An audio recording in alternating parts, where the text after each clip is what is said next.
Oke, selamat berjumpa kembali wahai para pembelajar. Masih dengan saya Agus Eko Madyo dan kita masih pada materi The City Shape pada mata kuliah arsitektur kota. Nah, kali ini kita sampai pada materi tentang bentuk kota yang paling banyak digunakan oleh dalam peradaban manusia ya. Karena dianggap paling efisien yaitu bentuk grid. Nah, apa itu bentuk grid dan apa saja kota-kota yang dirancang dengan pola grid? Ikuti tayangan selanjutnya.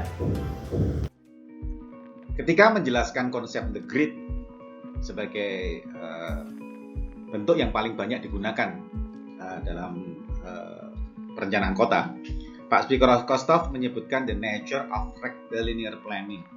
Karena memang secara geometris rectilinear adalah bentuk-bentuk yang paling mudah, paling terukur dan paling efisien.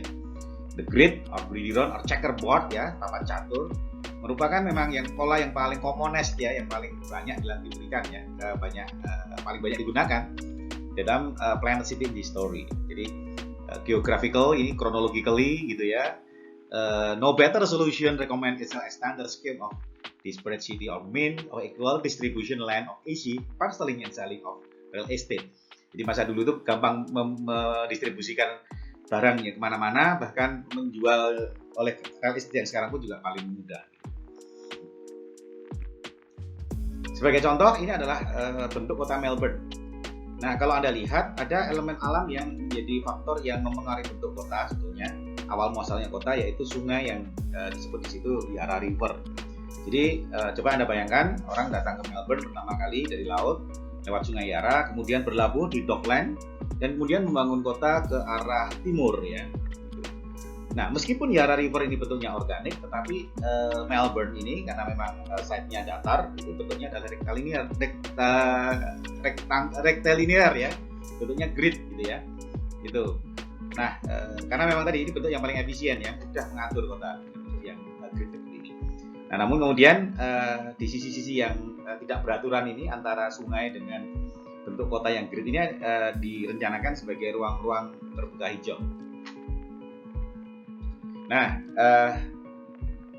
ini yang menurut Pak Kostov awal muasalnya political grid ini adalah Romawi ya, karena ini kan sebenarnya kemah-kemah tentara gitu ya, jadi gampang mengatur legion ya. Pasukan Romawi yang legion itu dalam kemah-kemah ini banyak sekali, gampang diatur dalam grid. Lalu ketika bikin satu kota baru di Timgad ya Aljazair, itu model itu direplikasi gitu ya dalam bentuk yang lebih permanen dalam bentuk kota.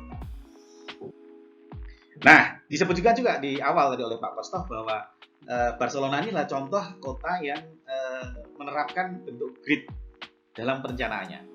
Tidak semua kota Barcelona ternyata, tapi satu kawasan yang disebut the example.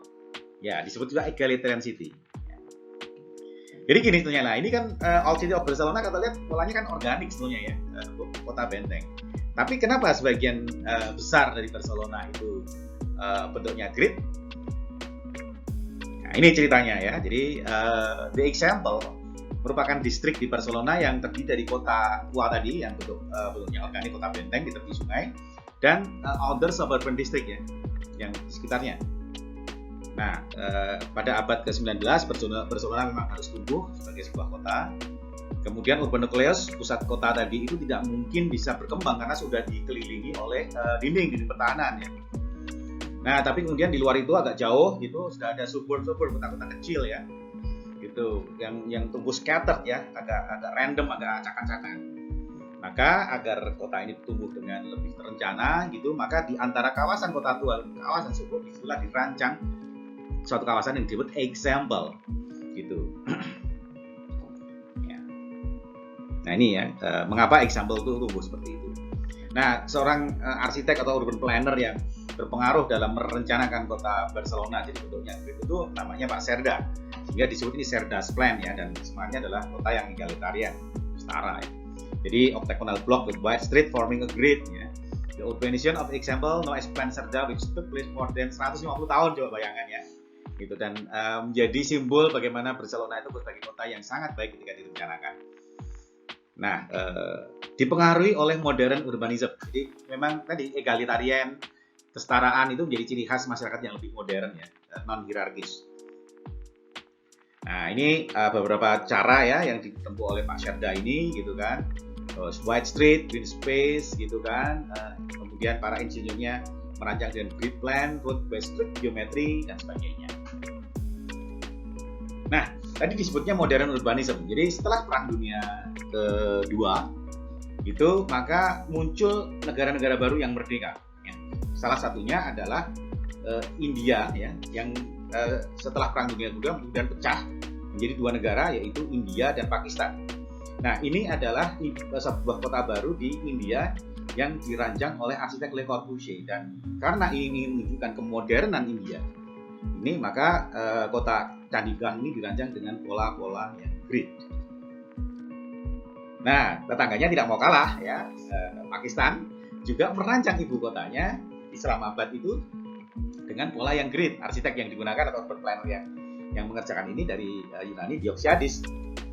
Ya, karena pada masa-masa modern pola grid ini adalah pola yang menunjukkan egalitarian, menunjukkan semangat kemajuan, menunjukkan rasionalitas.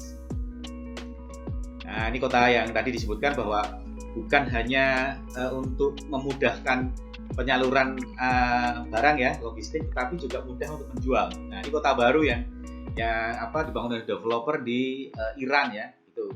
Meskipun pola-pola tradisional rumah Iran masih ada ya, courtyard segala macam, tetapi karena ini adalah Newton gitu, tetap pola-pola grid itu digunakan karena ini lebih efisien, terutama dari segi bisnis. Ya, akhirnya kita sudah pada penghujung pada tayangan tentang modul ini yang membahas organic pattern dan the grid yang saya ambil dari buku The City Shape karangan Pak Spiro Kostov ya. Nah, sekedar spoiler, di modul berikutnya saya masih membahas Spiro Kostov The City Shape, tapi chapter yang lain ya. Nah, namun sebelum itu, seperti yang saya janjikan di awal tadi, bahwa pada akhir modul ini akan ada cuplikan yang menjelaskan bagaimana kota Paris terbentuk ya. How Paris is shaped. Nah, tayangan ini saya cuplik dari tayangan Discovery Channel yang berjudul We Built the City Paris. Oke, selamat menikmati tayangannya. Saksi bersama saya, Agus Eko Madio, dan kita berjumpa pada modul berikutnya. Salam.